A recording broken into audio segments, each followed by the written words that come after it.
Hello and welcome to Astrology Hotline, the podcast where we answer all your burning birth chart and astrology questions. Joining me today is Joji. Hello, hello. Thanks for coming, Joji. Yeah, of course. And we're going to be just answering a couple questions about my favorite topic, malefics, of course. Oh, yes. But how are things going for you, Joji? Things are going good. I just moved. Very nice. Which actually is very oh yeah, I noticed your background within the topic of Mars, because it was a Mars transit for me. It was very interesting. It was a very positive transit, so not all Mars transits are negative, right. everyone. Yeah. So it was a good time, a little stressful, but good nonetheless. It's a good time.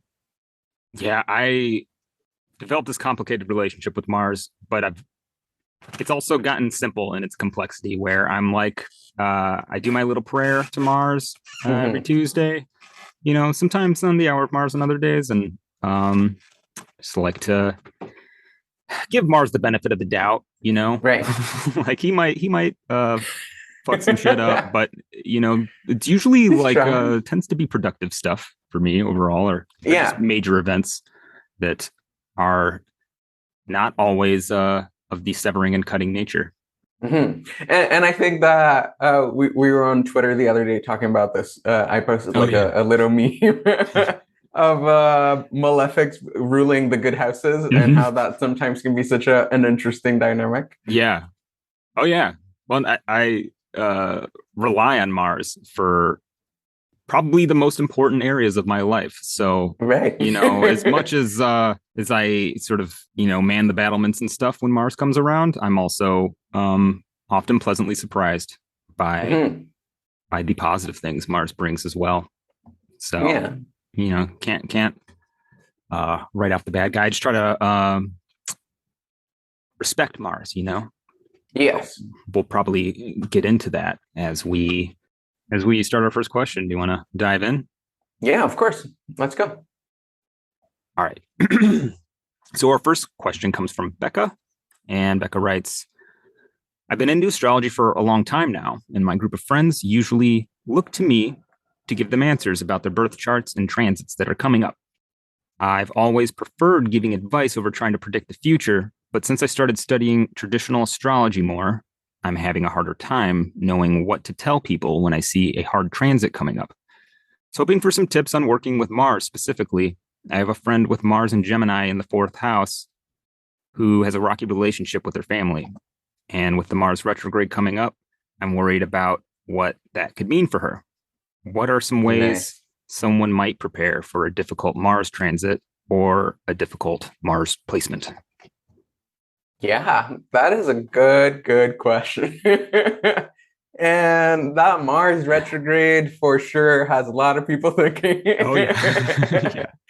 Me, especially. It's actually really funny. We're just talking about this. It's very, very nice that I'm the one talking about this because that Mars retrograde is actually stationing on top of my natal Mars. So I've been doing a lot of thinking. Yeah. And by primary directions, I have the degree exactly sextile that, and it's a Mars term, is rising for me. So that is some big moments. So I've already been in that mode since probably like last year, thinking, how am I going to deal with this? What does it even mean? Because I think one of the best ways to target remediation is to first try to figure out what does this actually mean in the life? What does it actually bring forth? And then once you have that predictive power, and I think that's one of the misconceptions about traditional astrology. It's not that the prediction is actually what you're delivering to the client, is the power to predict can give you insight into what is it that person might actually need. So starting there is always the good place, Yeah, absolutely. I struggled with that kind of philosophically for a long time. And when I came to the conclusion that I was no closer to knowing definitively whether or not there is such a thing as free will, even after studying astrology, I was just kind of like, well, let's assume that we have some. and Right. go with that and do what we can. And I feel like I have definitely had transits, especially this last year or so, that I was expecting a lot worse. And I don't know how much of that is, preparing, kind of having a sense of what might come. I do a lot of work with Mars myself in particular, and it seems to make up a large body of my clients are sort of children of Mars, one way or another. Oh, that's interesting.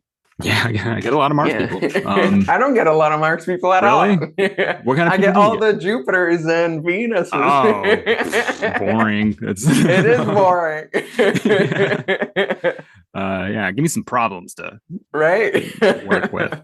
Oh, but I love bringing good news. You do have I Jupiter think in your 7th house. So I do have Jupiter in my yeah, 7th. Yeah. I have Saturn. So And it's actually I found out this recently when I got a reading with Christopher Renstrom, and I have Venus quincunx Jupiter too. So it's funny how Jupiter and Venus people are always kind of like popping up. Slight digression, but Very. This is the brand. I have started rethinking quincunxes a little bit, just because I've been working a lot with Ada Pembroke, and she's like a evolutionary astrologer, kind of mixing traditional techniques as well. Yeah. But she gave me a good explanation for quincunxes as sort of like planets you tend to stumble over, sort of run into, like you can't really see them, but then it's like, oh, there you are. And I do have a moon Venus quincunx, and cool. ends up being kind of an apt metaphor for just my general discomfort in being overly warm and fuzzy a lot of the time. Granted, you can find that in a lot of places in my chart, but that's fair. But I've come a long way with it. So, yeah, quincunxes are really cool, and I think that there's some ways to explain it with the theme of Mundi as well, which is something that I'm actually working on, writing a little thing about, but that's for later. That's we should totally talk about this another time. But I could go on. But yeah, Mars. Talking about Mars, remediating Mars, we have a starting point, trying to figure out what does this mean. And I think, especially with this Mars retrograde and with all planetary placements, where I start is always the qualities, and just thinking of Mars is hot and dry, and then now we're trying to think of Mars stationing retrograde, staying in this sign that is also hot and moist for 6 months. And what does that mean? Yeah. Right away, we know that heat is the thing that's running the show, and then the moisture kind of mitigates some of the Mars sort of dryness. So I think that's a good way to start thinking about it. So we know that to remediate it, we're trying to bring something that's cooling and calming.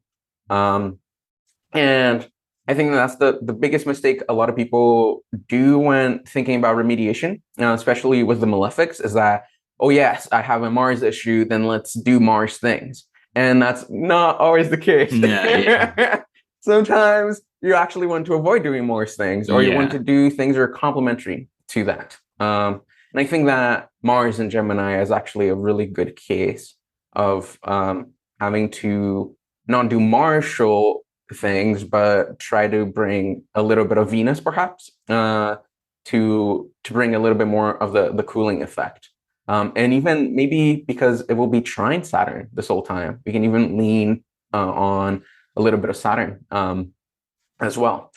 Working with malefics and in conjunction with another malefic can be a little bit tricky, because then you're adding more difficulty into a different difficult situation. You're really using two difficulties to balance each other out. But it's not impossible. It is harder, but it's definitely doable. Yeah. For sure. I actually sort of like that there's the Saturn trine with it. While they're both, they point to difficult topics in life, Saturn is just a different kind of difficult, really. And, to some degree, whether you have a day or a night chart, or what those planets are doing in your chart, obviously you're going to impact it, but you can almost maybe lean on the one that's a little friendlier to you. To some degree. I'm always thinking about Saturn and adding Saturn to everything, just sort of like adding a little bit of discipline or a little bit of self-control to the situation, which really helps with Mars, because Mars, I think what makes working with Mars so difficult is that it's very erratic. Yes. And it's not, when it comes to, maybe designing practice around Mars, you're very rarely going to either specifically get to just not do Mars or just do Mars. You usually need a combination, because I don't think you can just sort of sweep Mars under the rug and leave him to his own devices. Definitely he will That's come. The he last will make thing himself. You want to do. He will make himself known, and that's why one of the almost blanket things that I do, which is just common sense, is just get some physical exercise. Is a good way to get in touch with Mars, give Mars a little bit of a job. I tend to pick Tuesday, which is the day of Mars, which is a good starting point for building a practice around. I usually choose Tuesdays to not do rigorous physical exercise. That is going to depend maybe a lot on what your Mars is doing. Sometimes, we need to just we do need to beef Mars up so he doesn't get his ass kicked on the playground. But other times we need to chill Mars out a little bit.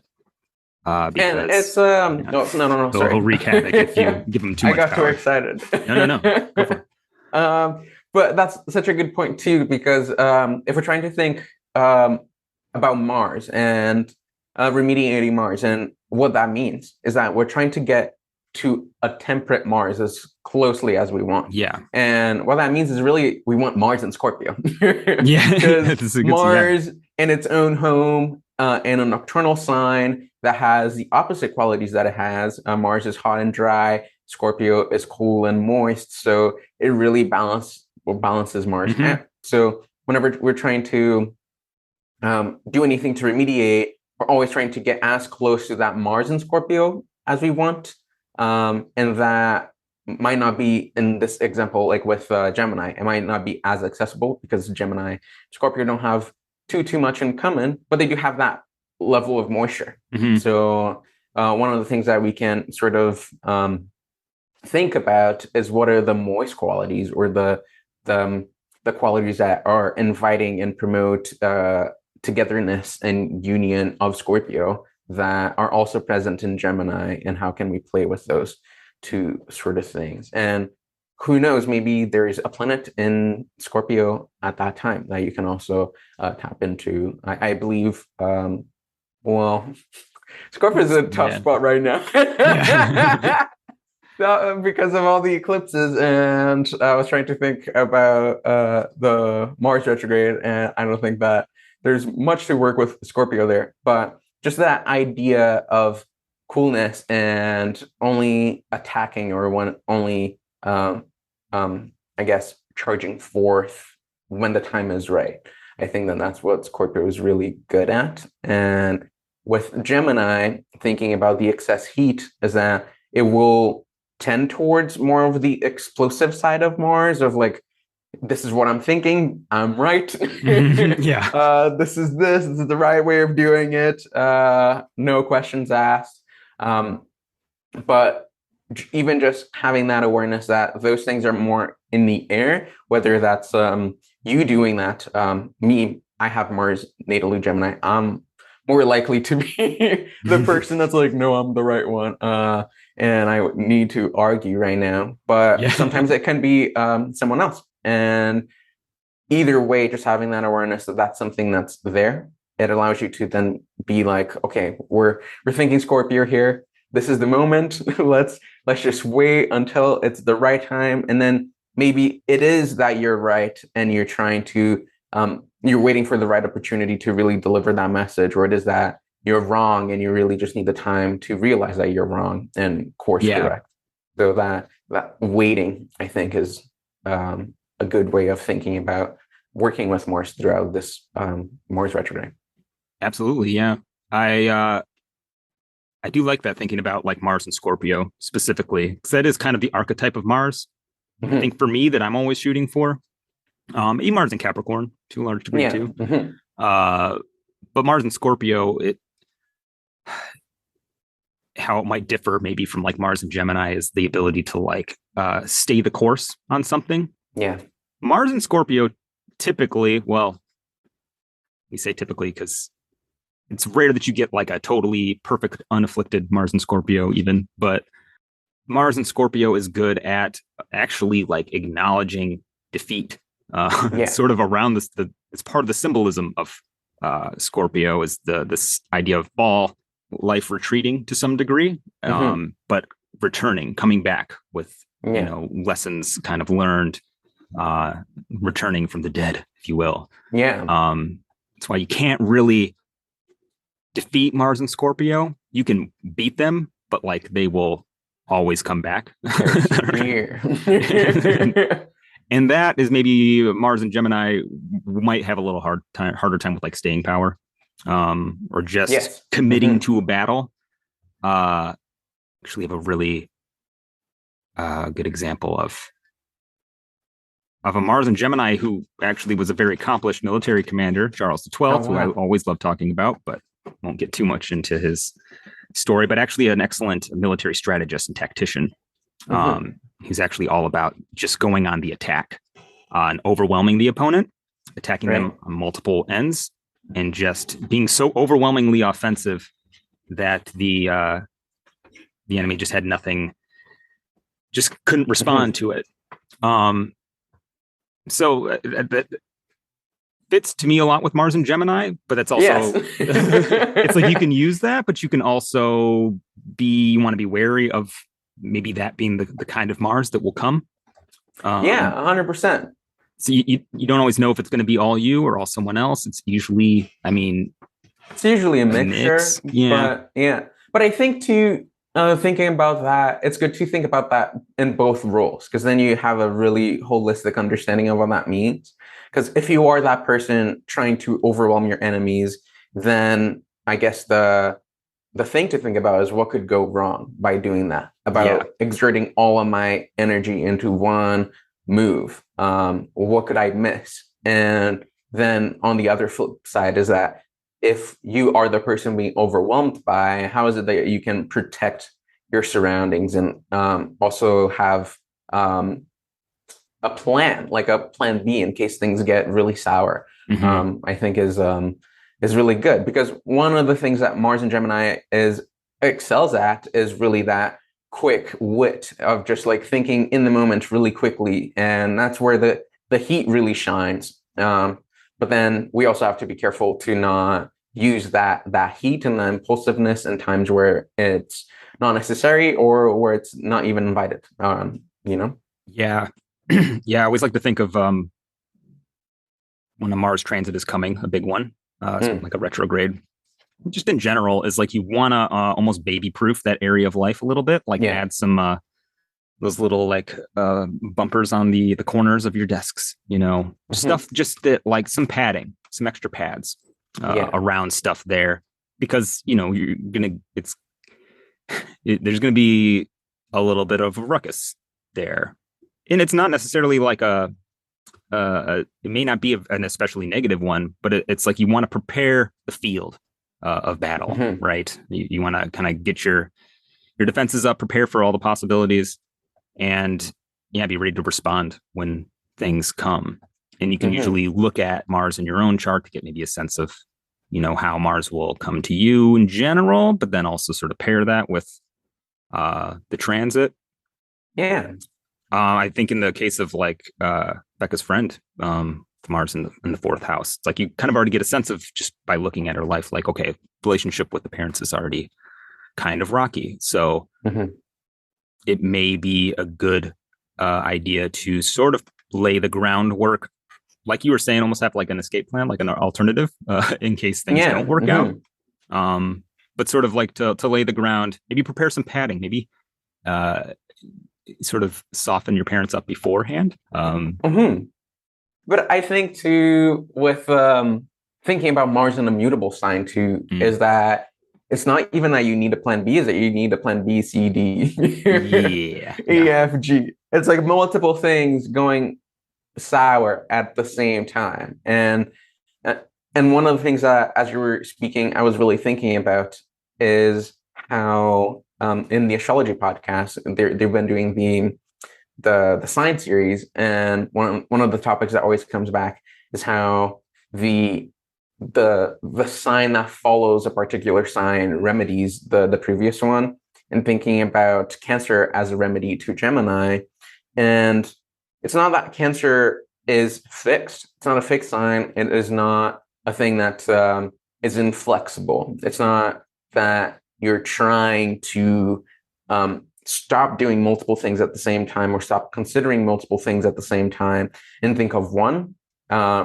Cancer is just more flexible, like water. If we're trying to think about also remediating the heat of Mars, it's just the flexibility of going with the flow and then making that decision on spot. It's not so much having a final plan. It's about having many different ideas of where things can go.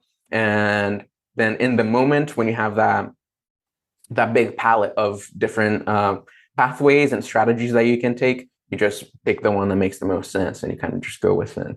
And I think that that's the thing that Cancers as a whole are very good at doing. But yeah, totally. Yeah. I kind of has me thinking a little bit about Mars and Scorpio too, and just maybe the relationship with wetness that Mars does have, and that it often becomes more protective of the connection, right? It's sort of like there's the preserving element of Mars that wants to protect the connection from outside invaders, right? And you get that a bit with Mars in Cancer and Mars in Scorpio and Mars in Cancer too. And it's almost like it's what's the word I'm looking for? It's crux, if you will. Like it's like Mars at home. And it has to be very careful about lashing out, and the possibility of lashing out against loved ones or people close to you. In Mars and Gemini, there's almost a sense that Mars and Gemini could think that it's being like playful, when really it's being very cutting. Yes, doing damage. So I feel called out. Which, I mean, you can. In fact, it's making me think of like you can kind of look at maybe the Scorpio house too. But I know for me, like I have Scorpio 5th house. You do too, Joji. And one of the things that I always helps me connect with Mars, and I keep realizing it over and over again, is like playing war games like laser tag or just games of competition. I've been playing a lot of chess lately, and nice. It's so fun. But it like meets that sort of need to connect with like zero sum games where I win, you lose, or vice versa. And even sort of refining your relationship with losing or winning. You can get really sore winners, you can get really sore losers. And part of the problem with like Mars and too much Mars, which might happen during a retrograde, is that thinking about everything in terms of winning or losing, or you can get too defensive or get too aggressive. And when you have a clean, healthy sort of relationship with when is it combat? When are we in a situation where there's a winner and a loser? What are the actual stakes here? And do I need to apply that mentality to this, or is there another way of looking at it? Right. And I think and maybe we want to segue into more of a, like, how do you even identify which type of Mars you're dealing with in your own chart? Because yes, it is Mars retrograde in Gemini, but then that will speak directly to whatever Mars natally is doing for you. So like I said in the beginning, to do remediation, it's not just, okay, so let's just do Mars things for all this time, or let's avoid doing Mars things for all of this time. It's how, what do I need really in this moment, So do we want to do that? Is that a thing that we were going to do?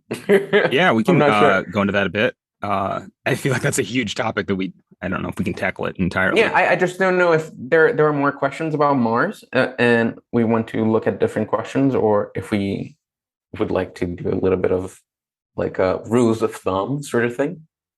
I think rules of thumb is a good Yeah. idea. I've been actually putting together a sort of comprehensive but basic kind of guide around remediation, Mhm. which you can find on my website, Astrology.com. But Nice.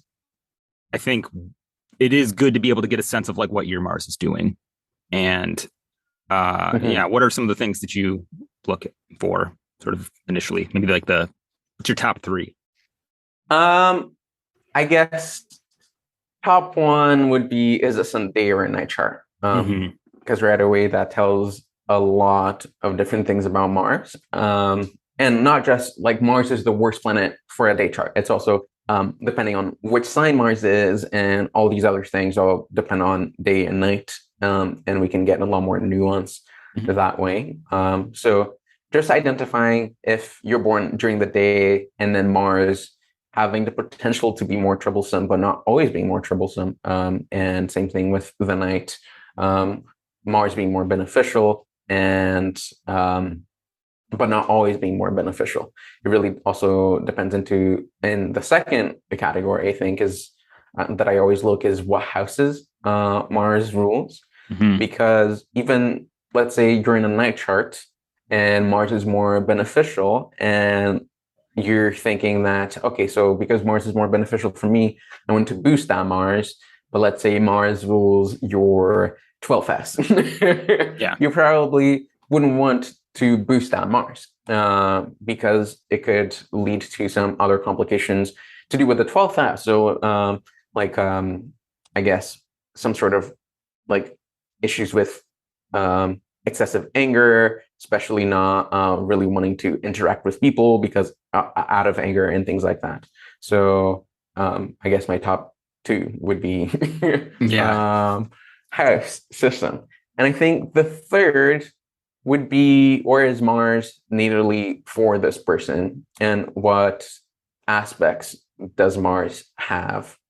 Because one of my favorite things to do, especially in my remediation work, is to think about what other planets might be supporting the Mars and Mm-hmm. might be less troublesome to work with.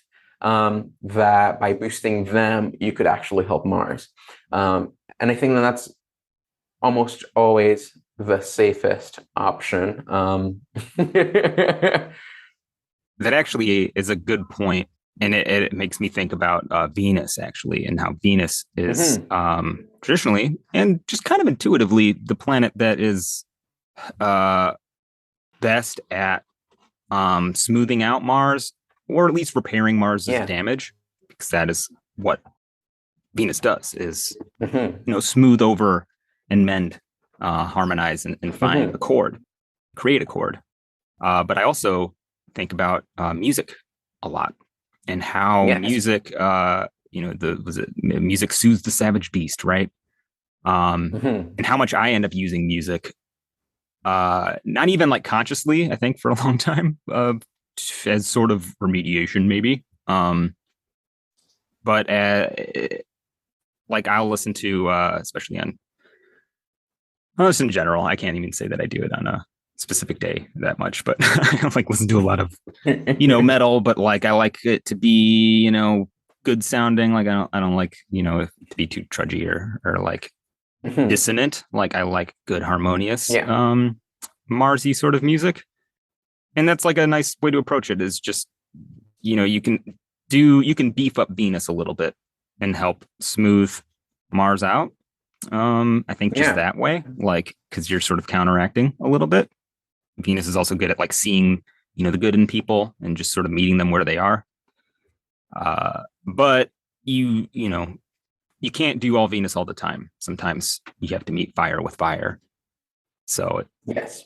working with like Mars a little more directly, kind of connecting, like you were saying, Joji, with the chart, and like, the houses that it rules. Like what do you need Mars for? What areas of Right. life is Mars in charge of? What Mhm. house is it in? Where is it most required that you work with Mars, and where is Mars, most likely to cause trouble too? Right. It's you kind of have to look at it with both from both ends. But I think Mars ruling the 12th house too, which is actually for Sagittarius and Taurus rising, always going to be the case. I actually have a cheat sheet right here. Oh yeah, nice.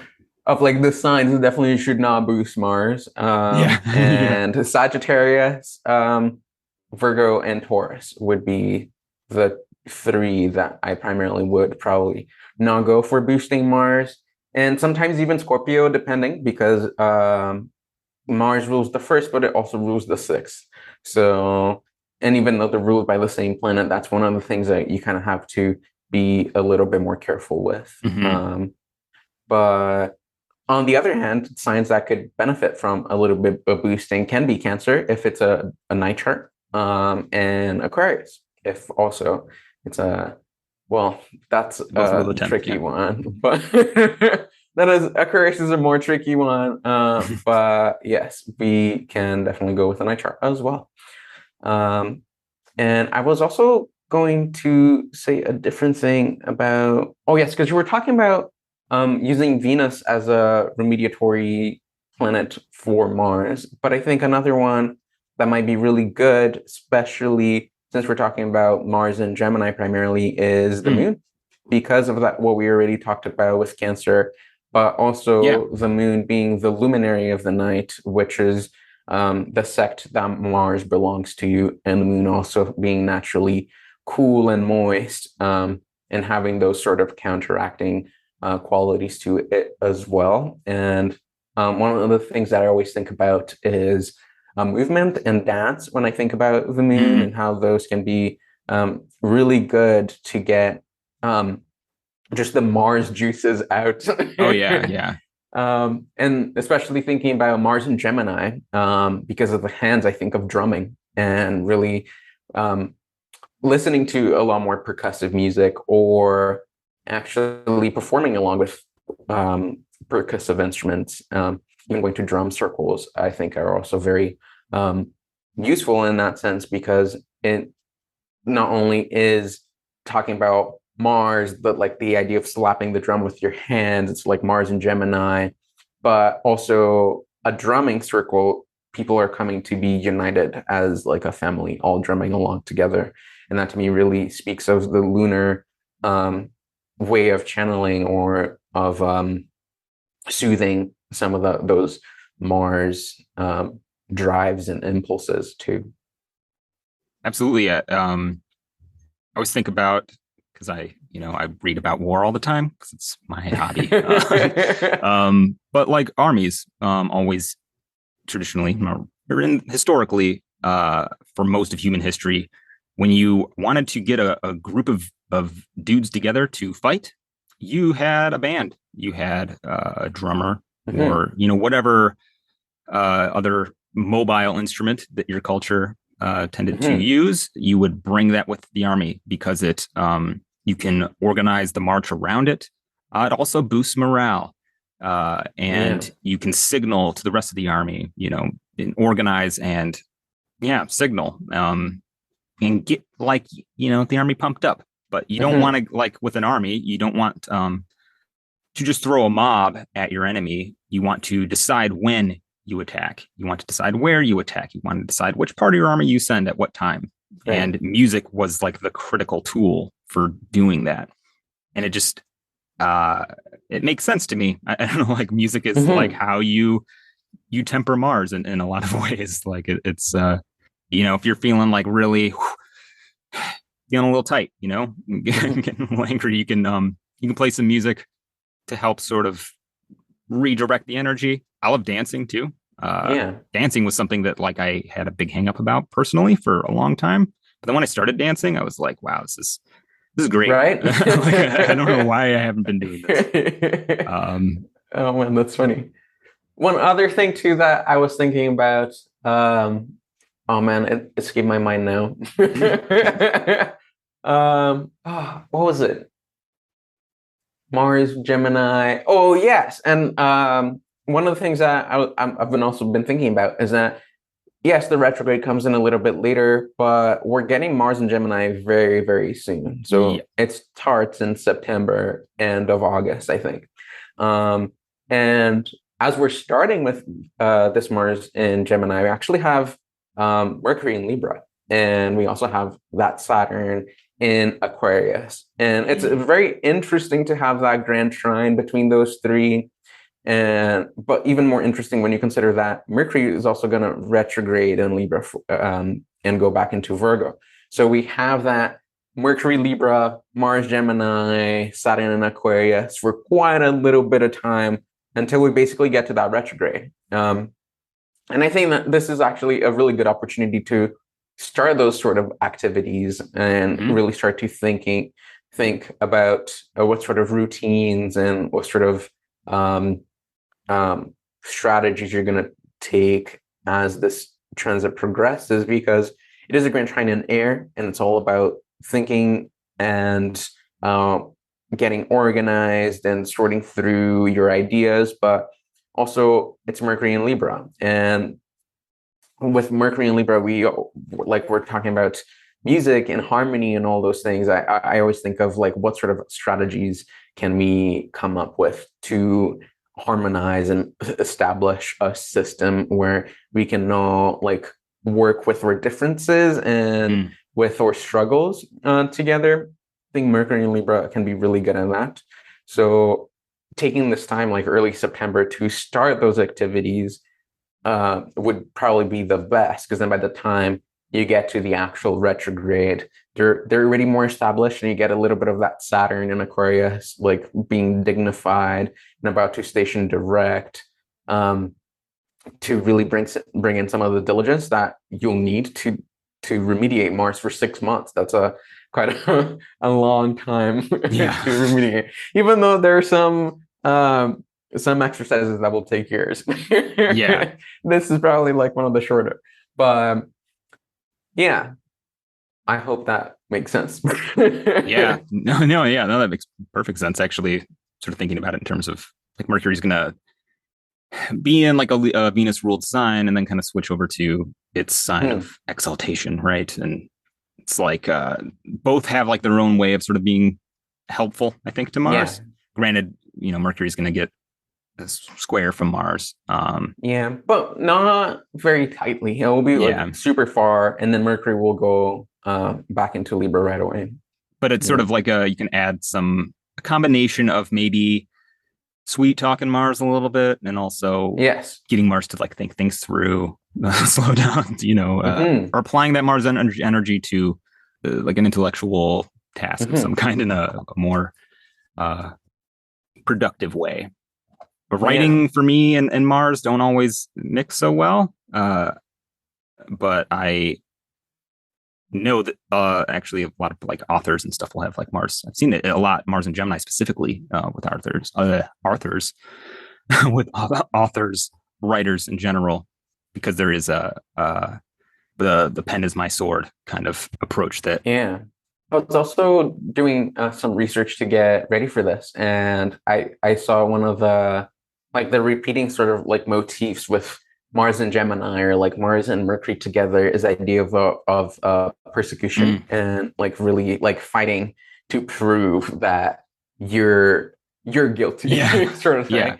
And I think it might even be a fun way, especially while Mercury is in Libra, to watch a little bit more of those like sort of like law and law disputes, or any sort of dispute, really, to get acquainted and to try and understand the whole Mars and Gemini process. Because it's with remediation, it's really easy to think about, oh, this is a thing that we don't want, or this is a thing that's wrong or faulty, but it's really a thing that is part of a process, and that part of the process is just not as comfortable as the other bits. So I think understanding the value of that, of when you actually need somebody to be that hot-headed Mars and Gemini to succeed, can be really helpful for you to understand when it is that you actually need that in your life, and when it's going off balance a bit.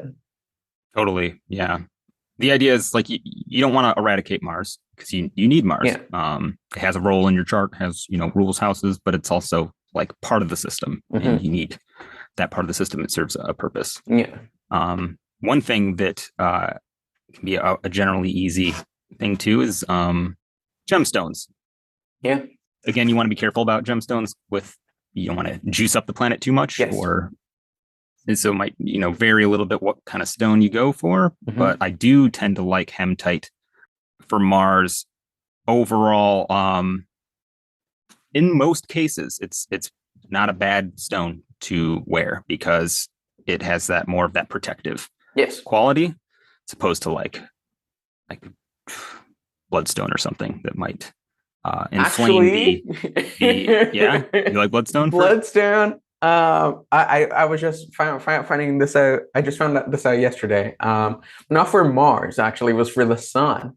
Apparently, it's one of the stones are really good for eclipses, like protection against eclipse energy and things like that, which I thought was very interesting. I think I can't remember who it was. I'm gonna say it was Agrippa, but I am not 100% sure on that one. It might have been like Albiruni or someone else like that. But yeah, they're like if you combine that stone with the flower, because there's a flower of the same name. I think it's a heliotrope. I think heliotrope is one of the other names for the stone or something like that. But yeah, also another protective stone that I didn't think it was. It's funny because there is so much overlap between the sun and Mars in terms of like, which stones you choose or which colors you might want to wear. But they're very similar planets, right? And it's almost like I end up just thinking about Mars as kind of the extreme version of the sun in a lot of ways. Yeah. They're both hot and dry planets. The sun is about, taking action and, showing up and performing, but in like a steady, consistent, more even keeled kind of way, not the intemperate way that Mars will tend to, which has, its role is the extreme situation that you need to perform in. Now the walk in the park. Imagine like bringing guns a blazing to a walk in the park. That'd be not nice. Yeah. Exactly. I mean, you could bring a water gun to the park, and that's true. That'd be fun. Mars and Gemini. Mars and Scorpio. Yeah. Oh, that's fun. But like you get like a big, shiny ruby, and you'll be probably juicing up both Mars and the sun. I think another one too, Jasper. I've used a lot. On my Mars procedures, and but I think that Jasper I would more so recommend, and this is just from my own like experimentations for the people that want to boost Mars rather than kind of soothe it a little bit, because when I did use Jasper for my Mars thing, it was a bit too much Mars for my own good and myself as a day chart. I definitely felt that one. So yes, Jasper for the night people, great. Mars rules one of the good houses, even greater. But definitely I would stick with the other ones otherwise. Yeah, it can be good to sort of experiment a little bit and see how you respond to certain things, certain approaches to help kind of fine tune it. And, learning about Mars in your chart. As we're like, I feel like we're like right. It's like the time for preparation before the retrograde is kind of starting to end. So, but I mean, at the same time, it's like, what is it? It's the night before, an assignment's due, like do the assignment still. like, do your best. And I think turn something in. Before even going into the chart, another good way of thinking about remediation and whether you need it or not is to look at symptoms, because these things are in your chart, but they're pointing towards something that is very real, and sometimes it can manifest in your body. Myself as an example, with Mars and Gemini in the 12th house, one of the things that has happened with me multiple times during heavy Mars transits is that I would get heavy rashes on my hands and my fingers. Like it got to a point where I got like infections and it was really bad. And like if I had known astrology at that time, I'd be like, oh yeah, this is a Mars thing. Oh yeah. But right now, but then I not so much. But I did prepare a list of symptoms that people might want to like Nice. consider or think about. Mm-hmm. So like sudden fevers, I think is the obvious one, and sometimes you probably also want to go to the doctors if you're having fevers at that point. But even just the sense of feeling too hot, because Mars and Gemini and things like that, and probably this is more so true for the people in the south, because the Mars retrograde is happening during the Capricorn quarter of the year, where the heat will be there. So like avoiding going out during like heat warnings and things like that, probably be a really good one. One of the ones that I thought was really interesting is also burning in the left ear. Is I think this is from Lily actually. Is another one which I also have had before. I was reading these lists of symptoms and I'm like, oh, I've had all of these. But yeah, so burning in the left ear, migraines, burnings and blisters, like I was saying with my own case. My friend also who is currently in the Mars year, and Mars has been activated recently, is also reported getting a lot of cuts and like very strange cuts, like excessive paper cuts, or even something like silly like that. Sometimes can be a good sort of warning sign that maybe Mars needs a little bit of attention.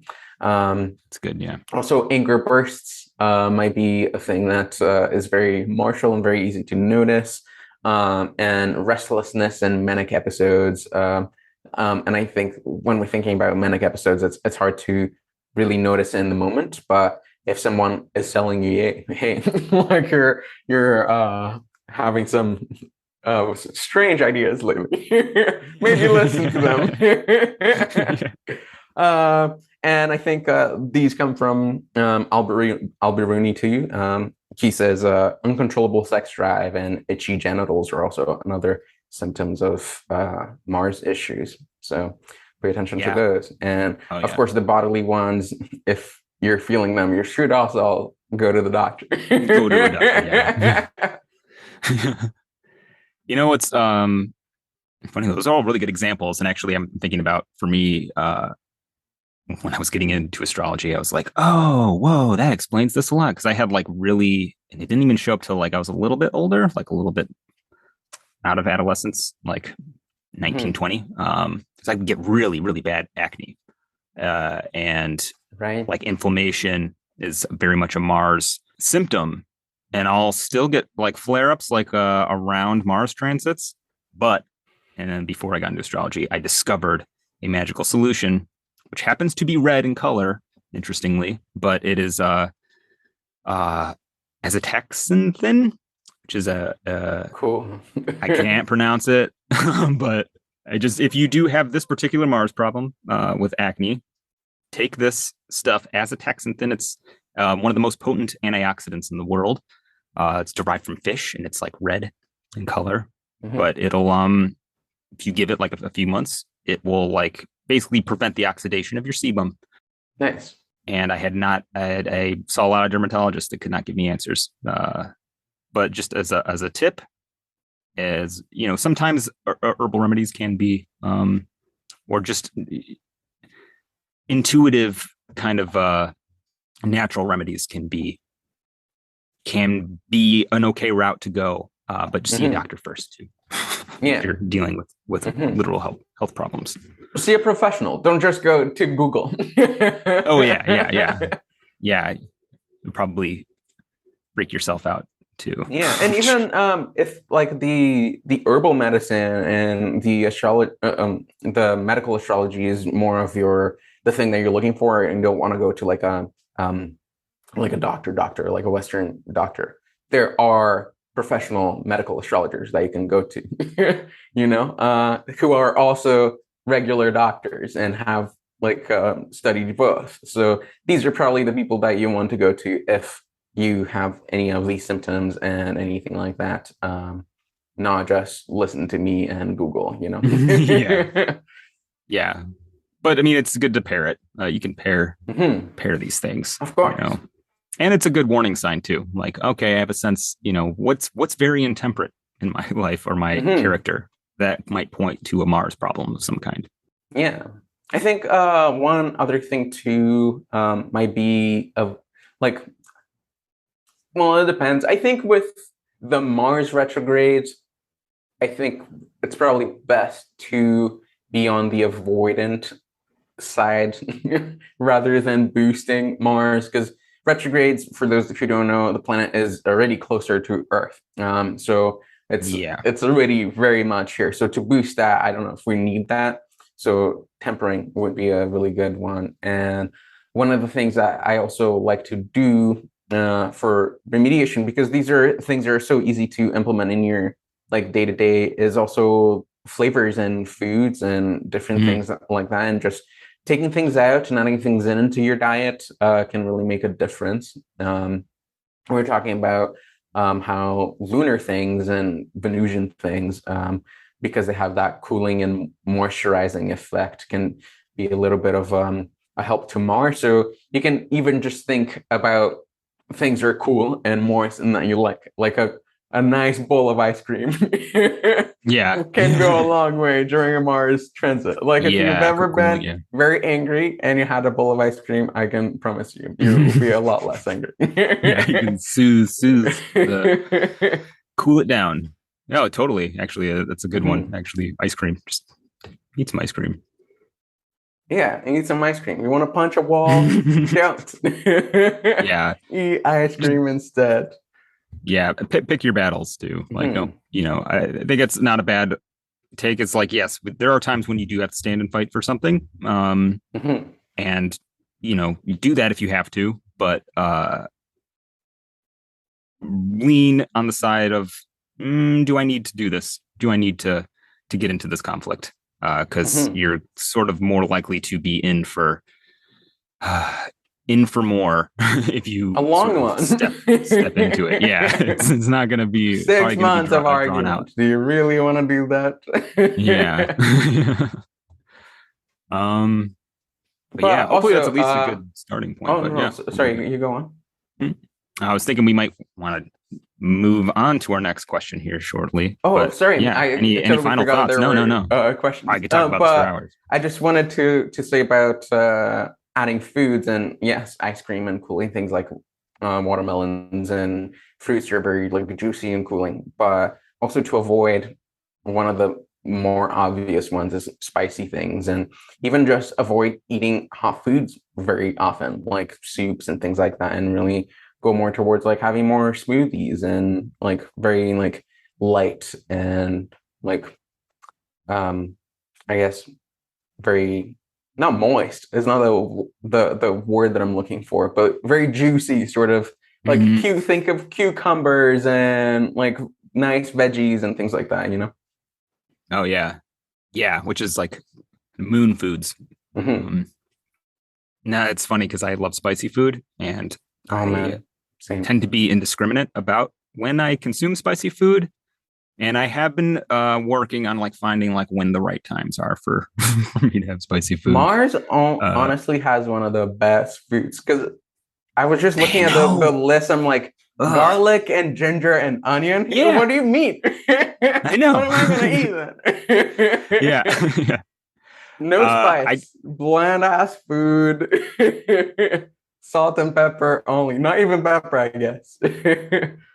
I try to use it to because I do need Mars. I rely on Mars for a lot. So I try to use it in a way that's like, okay, I'm kind of using this to fuel Mars's activities around this. Like, I need you, Mars, for this. So, and I'm going to use you for this. And, you know, I'll kind of approach it that way, but it's still a fine tuning process. You know, it's never a done deal. We're always trying to be better people. Yeah. Okay. So with that, are we ready to move on to our second question? Yes. This one's a little more straightforward or simple, I think, or not. Well, I guess we'll see. Our second question today comes from Sandra, and she writes, I was listening to the generational astrology episode of the Astrology podcast recently and just found it really interesting. I'd really love to hear more about Pluto generations and what they mean. And that's it. That's Nice. which is not a, it's actually a topic that I'm also very interested in. And I'm always down to talk about things I'm interested in, I guess. I think that's why I have a podcast. Yeah, I think exactly.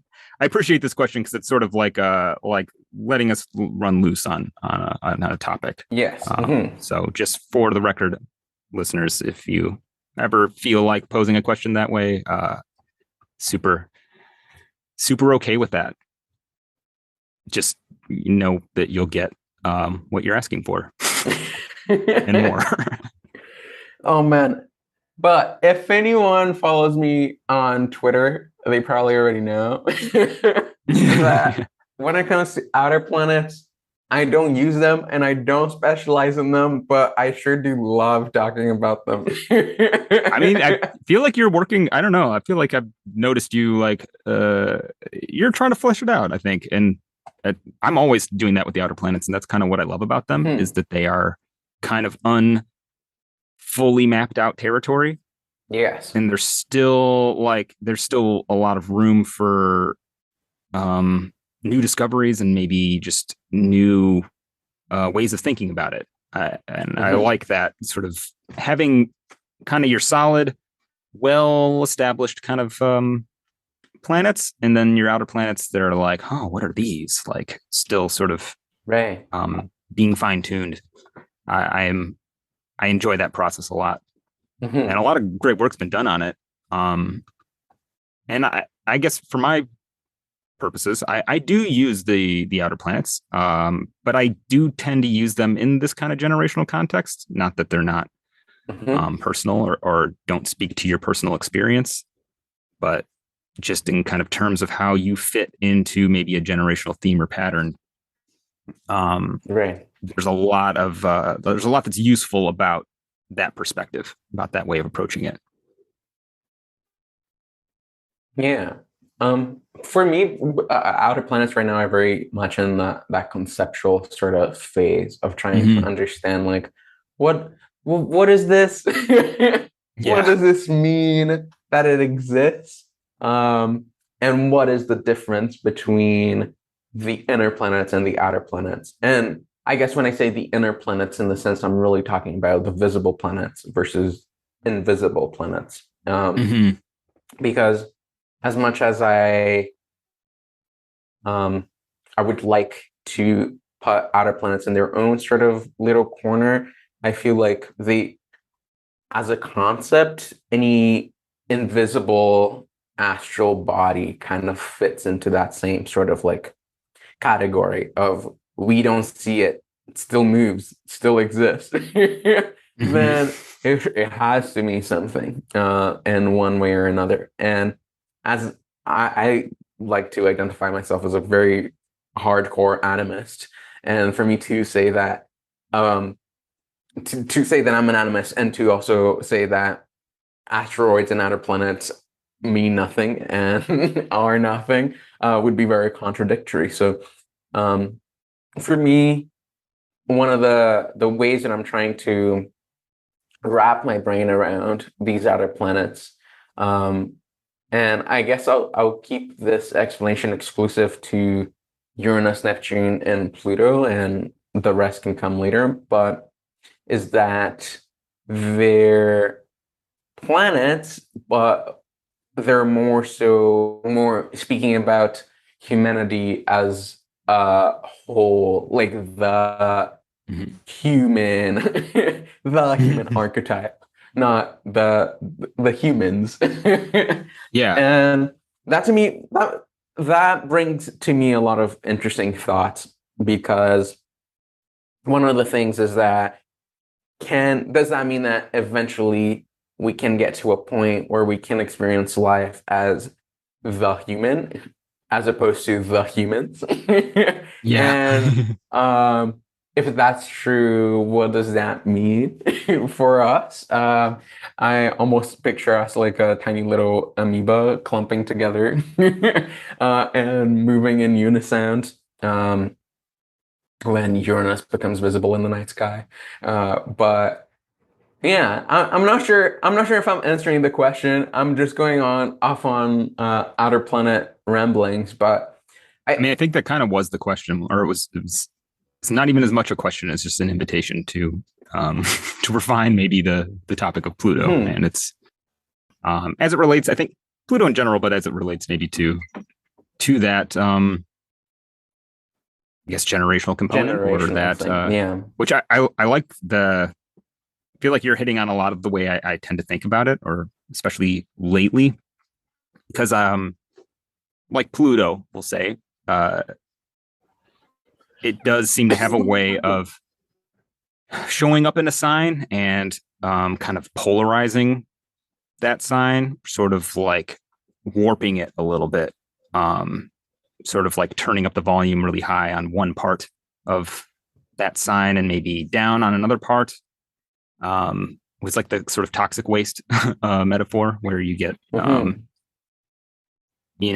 a Pluto being like a bit of a toxic waste spill in the sign, or around the planet that it's touching, and that can make your face melt off, but it can also turn you into like the toxic Avenger or some sort of supervillain as well. And that is a fun way to think about it, but I'm always sort of looking for like, but how does it play out? Yeah.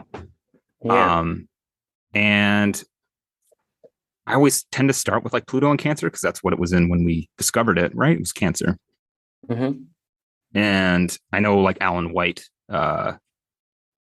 traditional astrologer, used the outer planets, but like just he only recognized like Pluto as existing as of its discovery. So like he wouldn't recognize, say, like the Pluto return in Capricorn. He would be like, Pluto is always, if anybody was born before its discovery, Pluto is at that part of Cancer. Oh wow! In their chart, which is an interesting perspective. But and I'm still on the fence about it to one degree or another. But I do tend to think of it as like Pluto and Cancer. That was around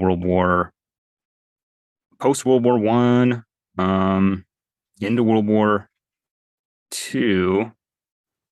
I used to have these dates better memorized, but you basically had the rise of nationalism. And what is nationalism but an extreme form of clan mentality, which Cancer is kind of notorious for. And it's kind of like Cancer's describes the role that mentality has in our lives and its importance, even because it's good to recognize like, oh, you're part of my group, I can trust you and I can kind of take you for granted. I don't have to worry about you. And there's a function and use for that. There's obviously problems that come with that, and Pluto in Cancer seems to sort of describe like showing up to Cancer and taking it to the extreme with fascism, where you try to create a nation that is this sort of hard clan that has a shell around it, and everybody's sort of bound together in this big national family, and even trying to like purify that or see how far we can take it. And that is how I tend to look at Pluto in a sign in general. It's like, the topics of that sign, Pluto's going to sort of want to take them to the extreme. And through that experience, which can be quite traumatic, unfortunately, but can also be positive as well, we sort of refine our relationship around it, have an opportunity to, at least, because I think since, say, fascism, we have sort of gone through this process of questioning our relationship with nationalism and national identity, right? To the point where we're, granted, we're sort of revisiting that, I think, with Pluto and Capricorn to some degree, but Right. it's sort of Which like says a lot about promoting. the whole Cancer Capricorn axis. Oh yeah, I know, I know. I'm like, whoa, like which? How is it different? I mean, it's different, but it's yeah. So I don't know. It makes me think kind of what you're saying. Like it does seem to blow up the consciousness around the topic Mhm. to include others in that, but it also maybe refines it personally. But I wonder sometimes if these are like almost permanent sort of changes in the sign to one degree or another. If you think of it in terms of, a Pluto generation, we'll say, will Right. fundamentally have a different experience of that sign, and everybody alive during that time will have a different experience of that sign, and it lasts for a long time. Um, and the sort of not that everything around Pluto is traumatic, but like the traumas maybe that describes does have an enduring impact um, on society and people. We're always Right. sort of kind of living out the legacies of, of ancestral trauma to one degree or another. Yeah, no, that does make a lot of sense, and I never really stopped to consider that in the reading, and I think that that's one of the reasons why I don't use outer planets in my readings is Mm, that sometimes it can speak of something that's so large that it's yeah. hard to like get grounded again, and I think that, and I don't say this to. Am I allowed to swear? Of course. Yeah. I don't say this to shit on fucking evolutionary astrologers or anything like Mhm. that, but I think that's why uh, um, evolutionary astrology does so well with outer planets and nodes, which are invisible things.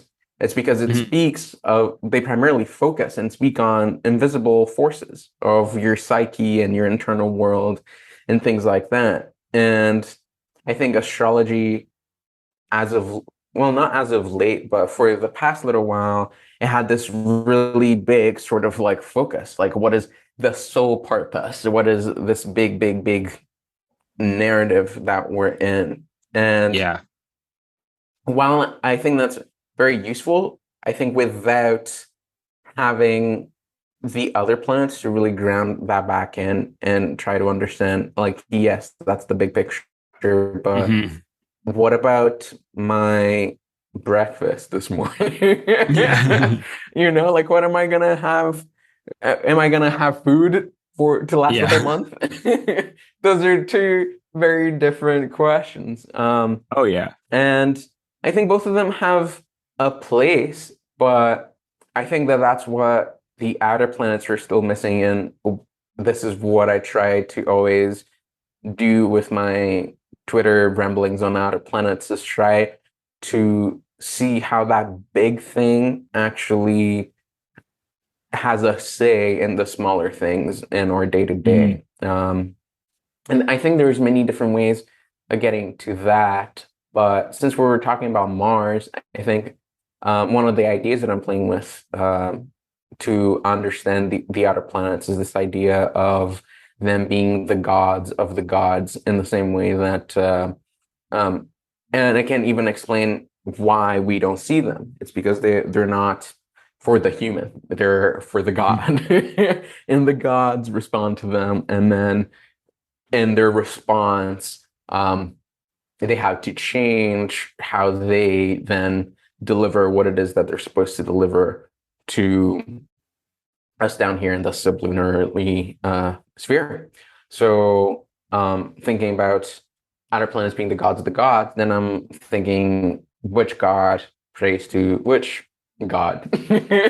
Yeah. uh, and I think Mars would probably be the worshiper of Pluto, not just because of um, Scorpio and how there's always been a debate about who rules Scorpio these days, Mars or Pluto, but also just because of their symbolism. And again, if anyone's been on Twitter, you've seen Mhm. my Pluto and Aries ramblings.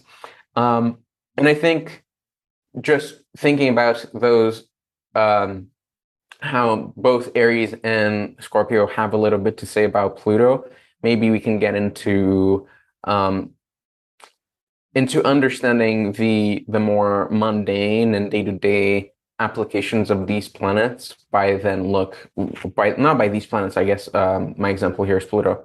We can understand the applications of Pluto and the day-to-day by understanding Mars and how Mars interacts with it. Maybe you can ask about the Pluto-Mars synodic cycles and how those tend to bring events in a person's life or in the world at large. These are all like interesting questions that I think aren't being asked enough. And I'm very excited to hear more people talk about it. Yeah, it is nice, I think, and very important to have that sort of that grounding in the visible planets. Mm-hmm. But it's like, since having kind of gone through that process,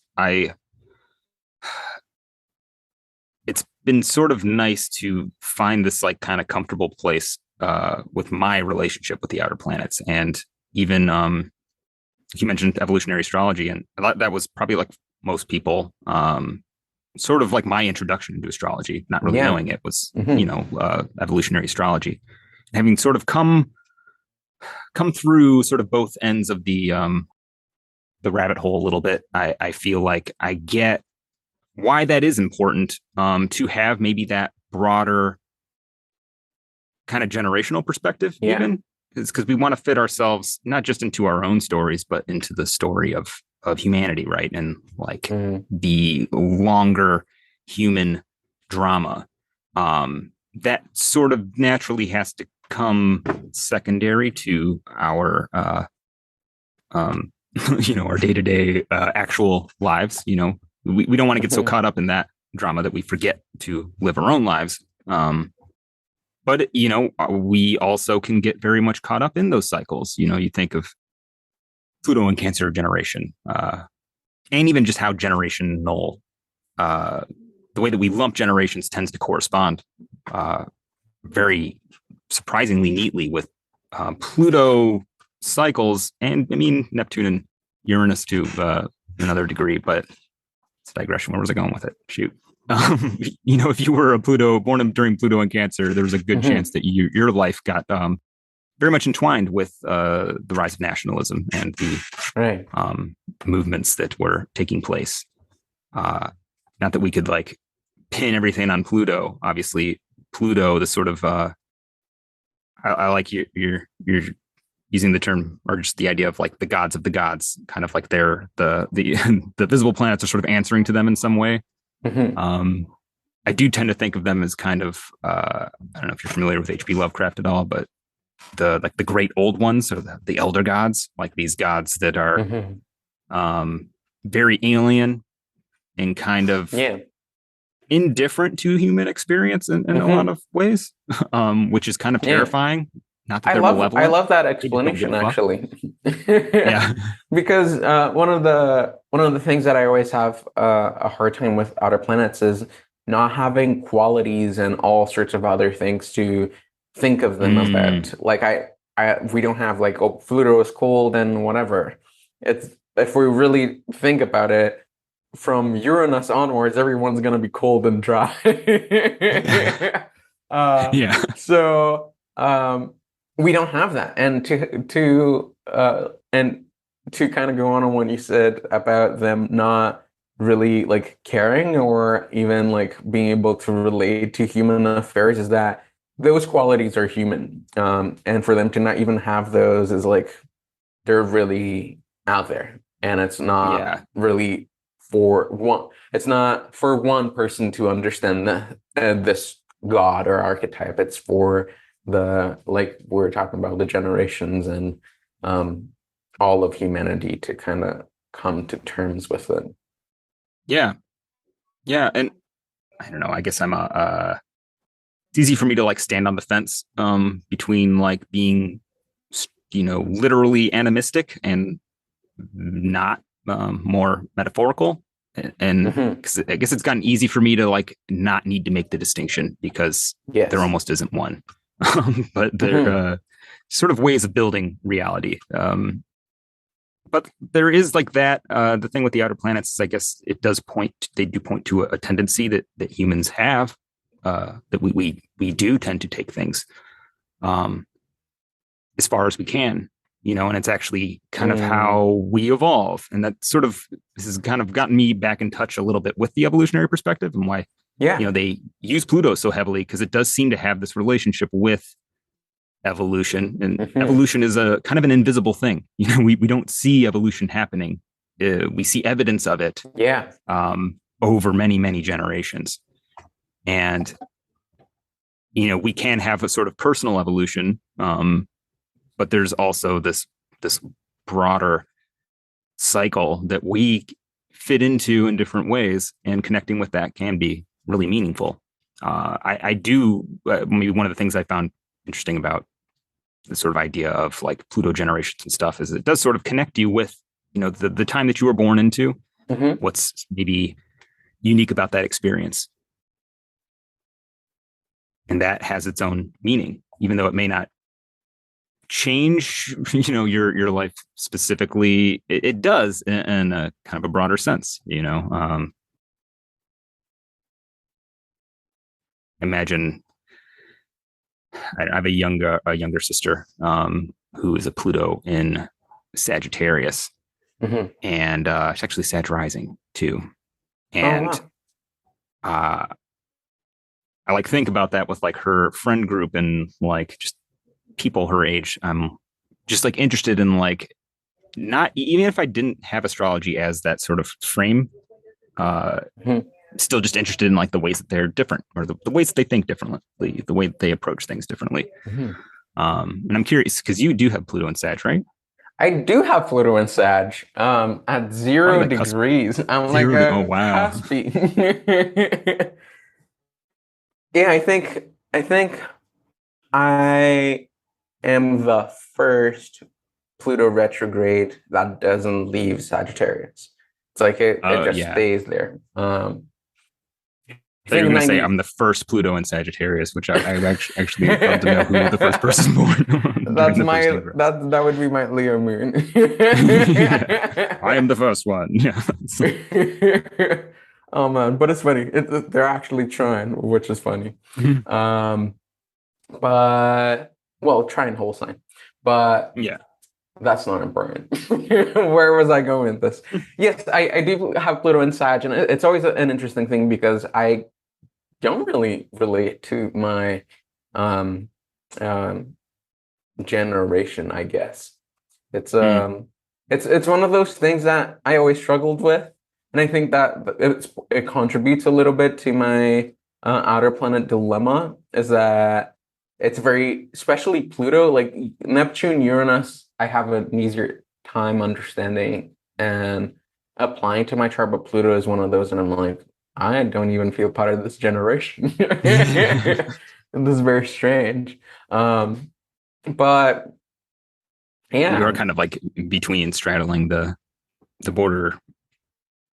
You do have Neptune in Aquarius too, right? Yeah, because you have like no, I have Neptune and Capricorn still. Okay, yeah. That's one of the interesting things I think about this period of time and those generational cycles, is that Pluto are in this kind of weird, part of their cycle where they've been sextile for like the last 100 years or so. And those like sign changes tend to happen pretty tightly. But not that long ago, I was thinking about that. It's like the people that are sort of caught in between the sextile, where, maybe they don't see each other. Yeah. And it's sort of like whatever it is that relationship is describing for people on a larger scale. It's like that smaller sort of group in between might have just like a different experience of whatever it is that they're describing, which I don't always feel like I need to identify. And that's kind of, I don't know, it sort of like reveals itself in weird ways. Yeah. I don't know. I'm curious because you do sort of have that quality of standing in between two generations. And even just the year you were born. Like I have a sister who is it 95, 96, who is Pluto and Scorpio, but like it just retrograded back. Yeah. And how I'm like, oh, like I feel like I'm like, oh yeah, you're in the club now. Like you just made it in. Good for you. But, but there is like a way that like that sort of plays out for her too. And I wonder if for you, even just like ignoring the astrology, if there's like things about your generation that like what it is about that maybe you have a hard time identifying with, or if Yeah. that might highlight in some But way. I think that also speaks to different other things in my chart too, because Mm-hmm. I just don't come across people in my life that are part of my generation, really. Like I have probably like two friends. They're around my age. All my other friends are like in their 40s. Oh yeah, So yeah. I think that also plays a huge role on me not really understanding or being able to relate to it. But I think one of the, if I'm thinking, doing opposite of what you asked me to do, but if I'm thinking of just the astrology and the symbolism of Pluto and Sagittarius and maybe having to do with like religiosity being taken to an extreme, Mm-hmm. that is when I can begin to understand it a little bit more, Mm-hmm. because religion and just the whole Sagittarius vibe of like there is the right religion sort of thing is definitely something that if we're speaking of trauma that has like I guess colored my trauma with a shade of Pluto and Sag. Now that that's the most immediate thing that I think about, but it definitely plays a role in it. Especially growing up in Brazil with a very Mm-hmm. religious family, and um, then trying to come and then going through that whole transition of atheist to agnostic to now I worship planets, uh, is is very interesting. And maybe it could be that the Pluto and Sag is that drive or pursuit to creating your own sort of religion. And maybe the more I talk about this, the more it's making sense. Because I think a lot of the things that might come from that Pluto and Sag generation is this um like personal religion sort of cult where uh everyone is in the same religion because no one is in a religion. Everyone just has a belief. And Mm. maybe that could be what Pluto does to Sagittarius when pushed to an extreme, is that to really fit everyone in the same boat, we have to make sure that that the boat fits every single difference. Uh, Or yeah, it's a boat of differences. but um, yeah, who knows? Maybe there's something there. I I think those are really good points. Actually, I like those. It tends to be what I think about with the Pluto and Sag Hmm. generation, or what that will be. Because it's still Yeah. evolving. But that's sort of taking the idea of ideology to an extreme, or Hmm. even like because Pluto will sort of block but also amplify at the same time, Hmm. which I guess I Yeah. think of it in terms of like you could remove, like Pluto could mean on in and of itself nothing other than just a point that spends a long, long time in a sign, sort of dragging over the little like degree by degree, like it'll transit over the same degrees like several times during its retrograde and Hmm. direct cycle. It's been Uh, opposing my ascendant. Do I know about oh yeah, that's right, that? and your son too. Yeah, Yeah. uh, which I guess I don't freak out that much about Pluto transits, mainly Not at because I all. have. Yeah, I don't know. I'm already I have Pluto configured to pretty tightly to a lot of my stuff.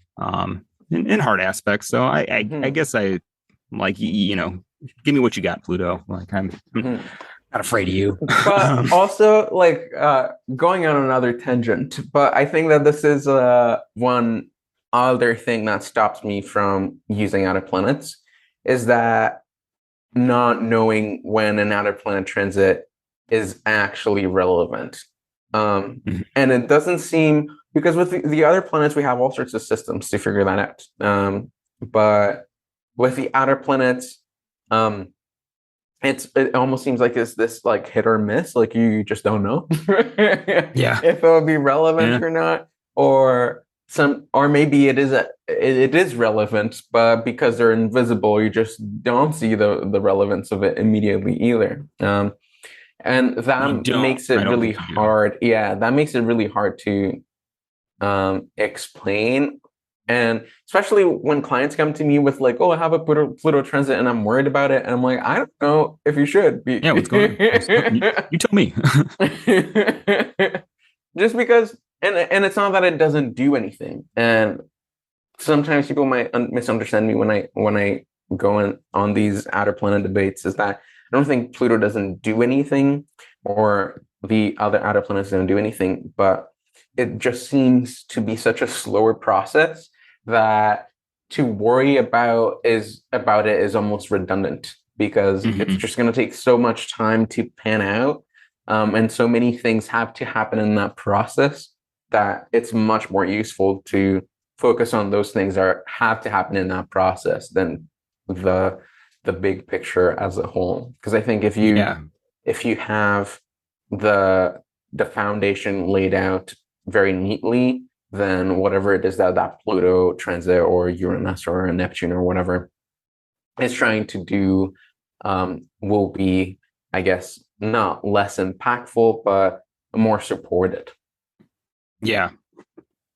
Yeah, totally. I guess what I like about maybe working with the outer planets is that it forces you to connect with what's going on in the world at large right now. And if you're having a big transit, like, take a look at what's going on in your local sphere, but in the global sphere, and how might that affect you in your life? Like how do these big changes affect you? Like, how does that point to you? Because they can and do change, your life. If there's a big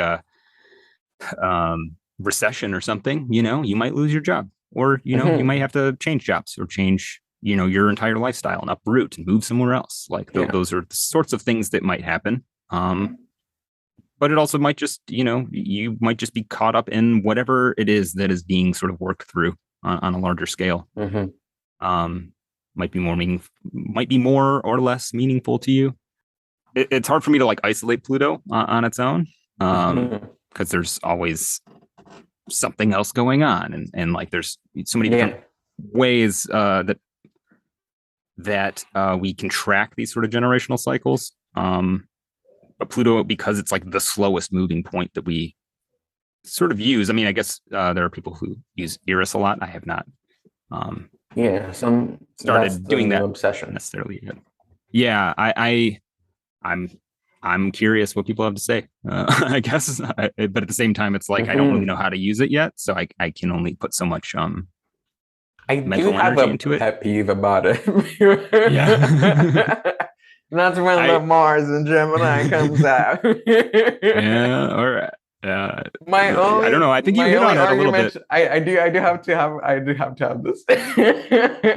My only argument is that the further out we go, the less relevant these cycles will be to one individual's life. And I think it's important to study those really long cycles, but I think we need to know what they do. Well, and it might just have a blanket sort of change in the expression of Aries, because Eris is an Aries, but with Pluto, like, I don't know, it sounds almost like what you're saying. I don't know, like a Pluto and Sagittarius, like having a I know what is right sort of quality, or I have no idea what is right. Like, I don't know, there's like the way that Pluto will polarize it, like a sort of forcing you to rubber band a little bit back and forth on it, or or explore the nuances of that the way that Pluto would kind of have to, since it's like like going through the sign, like inching over every little minute of it. Right. But I mean, it obviously, like, you look at the rest of the chart too and how things connect in that way, and it can sort of add to a theme. Because it almost seems obvious to me, like in some ways, with like Pluto and Scorpios, and it's like just the general distrust that I think is prevalent in that age group, where and part of this is maybe Neptune in Capricorn, where there's like it's not a rosy maybe outlook, or there's a lot of like apocalyptic sort of visions, maybe. Yeah, no, for sure. Even fantasies about it. Wouldn't it be great if everything was destroyed and we could just build it all over again? Everybody just died. I'm I have this thought every now and then. It is so funny. Not really. Because it's so true. That is such a like the joke, like of the generation, you know. Mm-hmm. I had this the other day. We were riding bikes with my son and my sister, and we were going to get ice cream. And we have this thing called the Woodward Dream Cruise where I live, where it's just a bunch of people like staring at cars. But the main road around this area is just clogged with people, and they're really old and expensive cars, and they just stare at them like, that thing got a Hemi, and I just don't get it at all. I'm very interested in watching the people, but I hate like getting stuck in the crowd, or like having to walk my bike around all these people. And like, don't get me wrong, like I do not want to see people. I don't like actually people. I don't want people to go away, really. But sometimes I'll have the thought where I'm like, it's kind of too many people. maybe we could use less of them.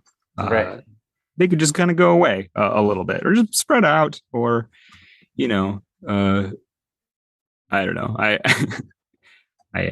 don't want to air all these thoughts because they're sound a lot worse than they really are. But yeah, I don't know. it's you can sort of see those themes, and I don't know. I can see how you can arrive at the same destination in a lot of different ways. I think there's been a lot of falling out, maybe with the Pluto and Scorpio people, with and Neptune and Capricorn. It's hard to like separate them. Falling outs with the ways that we believe in stuff, the kinds of mainstream institutions, which Neptune and Pisces like can almost get a little too sparkly, maybe with the way it presents religion or spirituality. Real. Yeah, there's no limit to what you can accomplish and be. Yeah, that's Neptune and Pisces, and that's beautiful. But I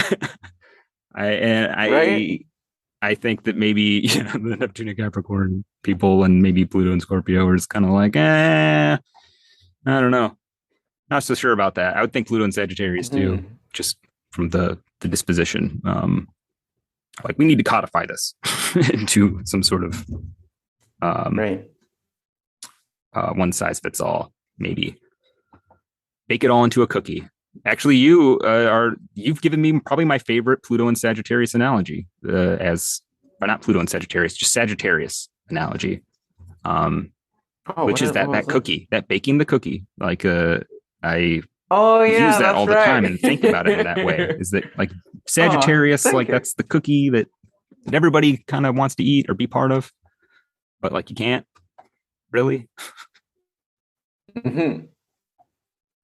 I forget what exactly the metaphor was. It was in one of my old horoscopes, which I'll start doing soon again. I'm very excited for. Oh yeah, yeah. Actually, I'm realizing that we both probably need to stop here. I need to wrap it up. Yes, I need to so much have a to talk meeting about in with this. 20 minutes. Yeah, I similar situation. So yeah, well, what what do you have going on these days? I'm very excited by this to hear that you might my God. might be bringing that channel back. Yeah, I'm bringing the channel back. My Nice. website is almost done. I feel like every time that I come here, I'm always like, yeah, the website's almost done. But this time is legitimately almost done. I think I probably will have it done today as we're recording this, which is very exciting. But nice. that still doesn't mean that it's coming out anytime soon because as an electional astrologer, the launching date is very important, and I don't think that the weather right now is great for that. I know.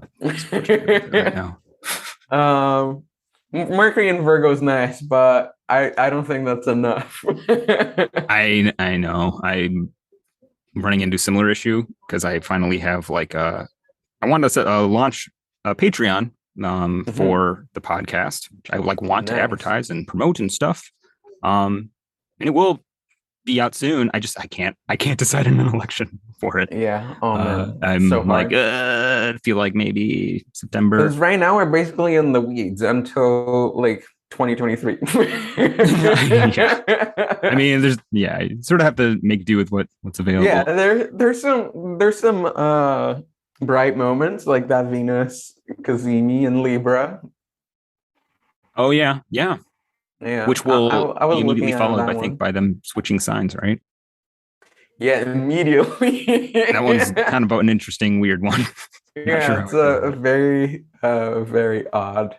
I think for the rest of 2022, there's all these odd sort of things happening.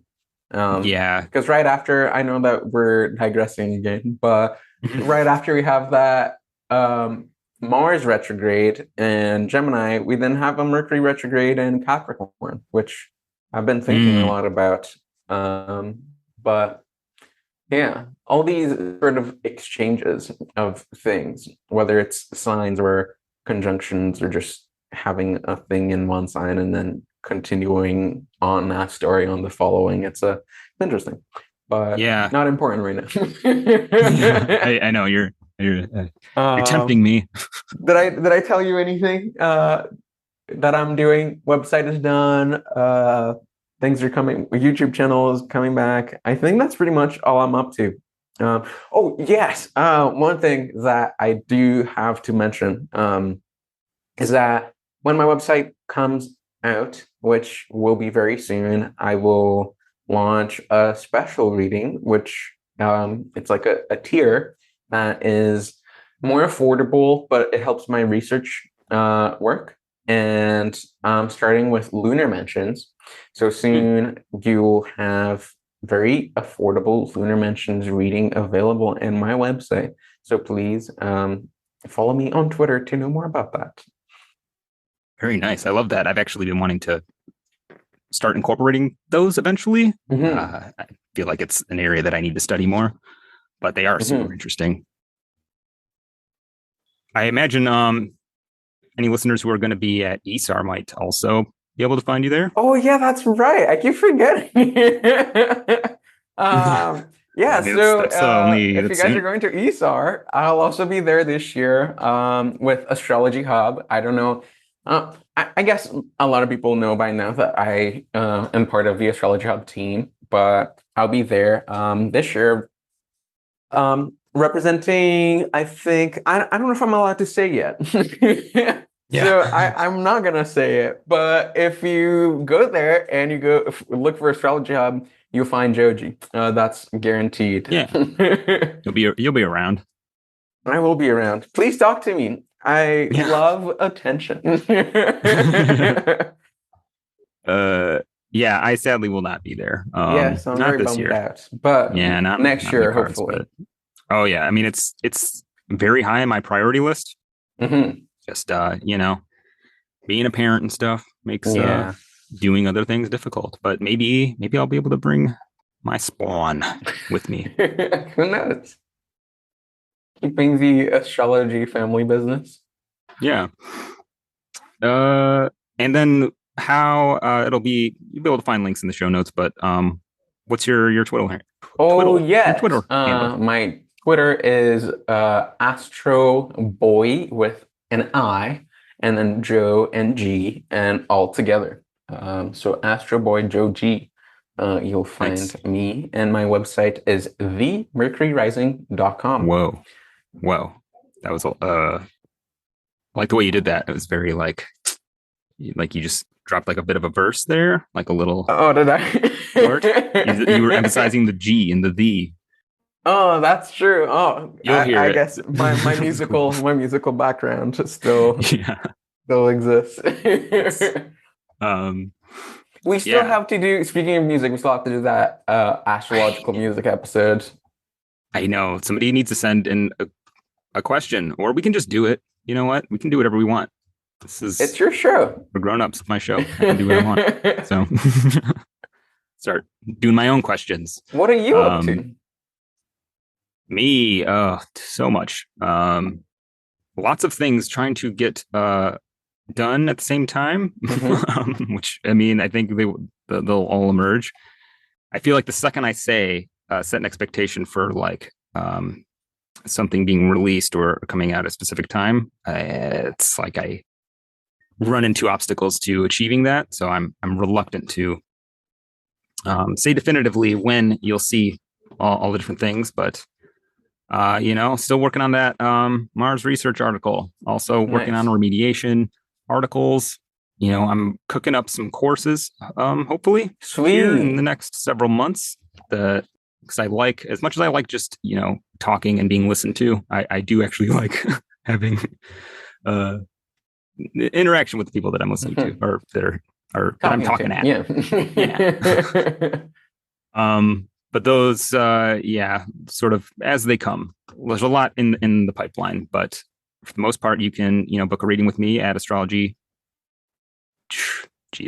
Book a reading with me at my website, KylePierceAstrologer.com. And if you want to support the show, keep an eye out for an Astrology Hotline Patreon. There's also Astrology Hotline t-shirts and stickers and some other cool stuff. Oh, I didn't know you had t-shirts. I do. Nice. You can find them at Astrology. KylePierceAstrologer.com. They're also, I'm not going to overly promote it yet, but we have a special episode planned for the near future. And there will be a prize involved. Ooh. May or may not include Astrology Hotline merchandise. Nice. So, yeah, maybe you'll have some in your hands in the near future if you have what it takes. Well, let's get that Mars and Gemini juice going. Exactly. I think that'll actually be, you'll be having a Mars return. Be ready for some competition. Oh, I'm so ready for some competition. I'm actually not. I'm adamantly avoiding it. Yeah. I don't know. I want to appease Mars with that is true. Going into whatever battles he leads you into. Well, not whatever. Actually, not any. My last Gemini period by Zodiacal releasing was me playing a whole lot of Soul Calibur. Oh yeah. So nice. Let's see if that'll happen again. I think Soul Calibur might be actually really good. Mars Remediation. Yeah, it's so much fun. I love beating imaginary people. It's the best. Oh yeah, it's the best. Video games are so great. Honestly, they're so I don't know. It's like we all have Mars. We all need to compete, and the murderous impulses that we all have inside us. They have this really nice, healthy outlet in video games, where we actually won't hurt anybody. Let's play video games. Might waste a lot of time. Mars and Gemini, you heard it here first. Video game renaissance. All right. Well, I think we'll call it a day for now. Yeah. And look forward to seeing you all next time. Thanks again for joining me today, Joji. Of course. And anytime. Thanks for listening. Bye-bye.